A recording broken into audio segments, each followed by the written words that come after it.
Halo teman-teman semua, kembali lagi bersama aku di Project. Jadi pada pembahasan kali ini masih membahas tentang HTTP request.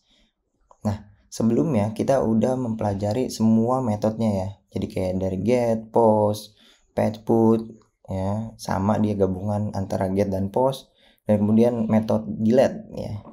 Nah, tapi semua itu kita gunain ini ya, web server orang gitu, request in. Jadi ini buat testing ya, apakah metode kita berhasil apa enggak. Jadi kita ngepost sesuatu, kirim ke dia, ke mana, ke web server dia, kemudian ternyata dia ngebalikin nilai gitu.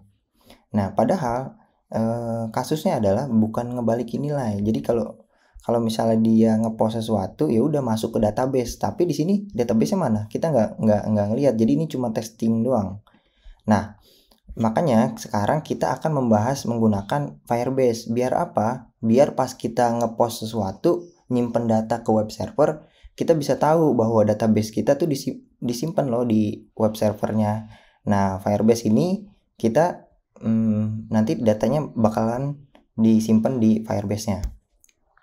Nah, dari semua ini nanti kita akan mencoba HTTP request menggunakan Firebase. Jadi kita mempelajari HTTP request-nya aja, nggak secara database. Database gimana cara integrasiin aplikasi kita dengan Firebase? Enggak, itu belum. Jadi kita mau melihat gimana kalau misalnya data yang kita post itu bisa masuk ke dalam database-nya, gitu ya. Jadi menggunakan Firebase biar kelihatan kalau data kita tuh sudah tersimpan gitu. Nanti bakalan ada metode-metode yang lain, post, get, dan lain sebagainya. Kita masukin ke Firebase, caranya gimana. Jadi ini masih introduction ya. Kita mau ngapain. Nah, kemudian kita menggunakan bahan ajar, ya kan?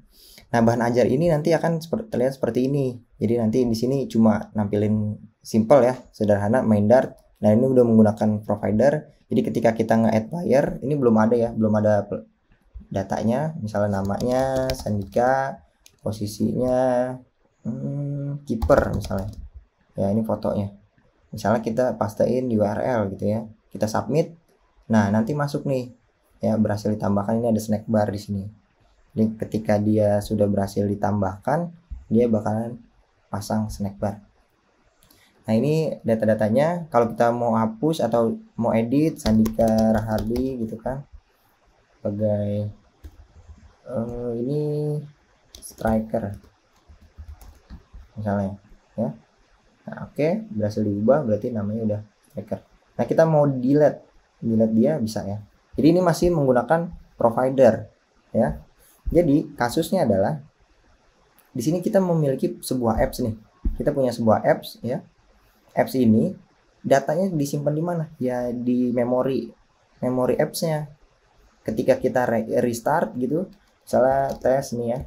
Kita tes aja.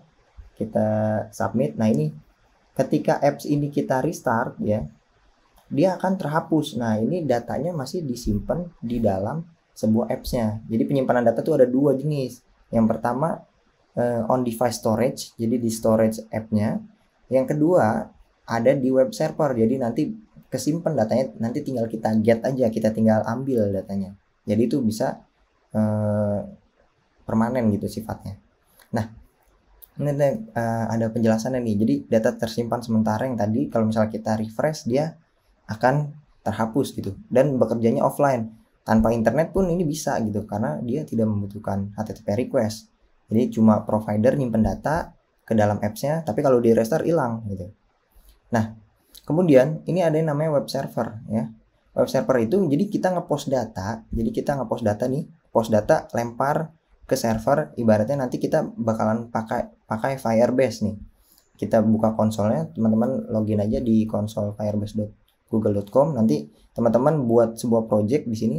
Ini saya sudah punya project, nanti teman-teman buat project aja, nama projectnya apa, tinggal next aja, nanti masuk ke konsolnya. Nah, di konsol ini project kalian ini ada banyak nih, ada authentication, Firestore, real time. Nah, semua ini kita bisa pakai kalau misalnya kita menambahkan dependensi ininya Firebase. Tapi kan kita cuma mau ngetes HTTP request ya. Jadi kita gunain aja yang real time database. Nanti biar dapat apa? Biar dapat HTTP ininya nih. Nah, nanti ini yang akan kita gunakan. Ini jadi sebagai ininya nih. Nah, ini. Kalau dia regress in dia punya ini URL, nanti bakalan dapat nge-get ini, ya. Nanti kalau yang ini berarti kita nge-URL yang ini. Nanti kita akan ngepost data. Nah, datanya bakalan masuk ke sini dalam bentuk JSON ya. JavaScript Object Notation. Gitu. Nanti bentuknya JSON, nanti akan kita bahas di video selanjutnya. Kayak gimana cara ngepost data, nge-update data, nge-delete data, itu nanti akan dijelaskan pada selanjutnya. Jadi ini kita buat real time database gunain HTTP request aja. Jadi kita nggak secara menggunakan Firebase buat database ya. Jadi kita cuma belajar HTTP request. Oke, mungkin cukup sekian. Kita akan lanjut nanti ke metode post untuk ngepost data ya. Sekian, terima kasih. Semoga bermanfaat. Ditunggu di video selanjutnya.